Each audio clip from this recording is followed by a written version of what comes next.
Je suis à l'Assemblée nationale. Derrière moi, juste la porte qui mène à l'hémicycle. Et je viens de sortir du débat et du vote qui vient de donner les pleins pouvoirs au gouvernement pour plusieurs mois pour court-circuiter, en finir avec la vie parlementaire, notre démocratie, notre République.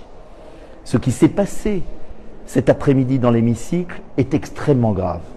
Nous sommes intervenus de tous les partis, même des centristes opposés au gouvernement, parce qu'il y a une crise sanitaire grave, il y a une épidémie. Mais est-ce opportun de suspendre la vie parlementaire?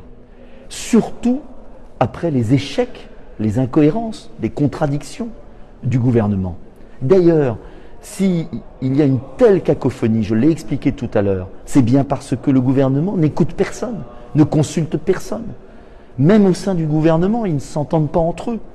Et le porte-parole, M. Attal, a annoncé un couvre-feu qu'a démenti M. Castex. C'est le désordre complet au plus haut sommet de l'État. Et ce qui est grave, c'est qu'hier soir, toutes les oppositions s'étaient alliées pour voter un article qui limitait la période des pleins pouvoirs et permettait une clause de revoyure le 15 décembre. Eh bien, cet article a été voté. Et c'est là où M. Véran a fait une crise de nerfs dans l'hémicycle et a même osé dire aux parlementaires « sortez », ce qui ne s'était jamais vu sous la République. Le ministre de la Santé a perdu ses nerfs, ne supporte pas qu'il y ait une vision différente, qu'il y ait des propositions, ne répond jamais à nos demandes, à nos propositions très concrètes sur les masques FFP2, sur les lits de réanimation, sur les personnes vulnérables, sur la liberté de prescription des médecins. Jamais de réponse. Eh bien, en fin de séance, le gouvernement est revenu sur cette disposition et a fait revoter. C'est-à-dire que maintenant, on est à un point dans cet hémicycle où quand le gouvernement n'est pas d'accord avec les votes, il fait revoter. C'est contraire à toutes les lois républicaines. Voilà pourquoi je veux vous dire aujourd'hui que la situation est grave.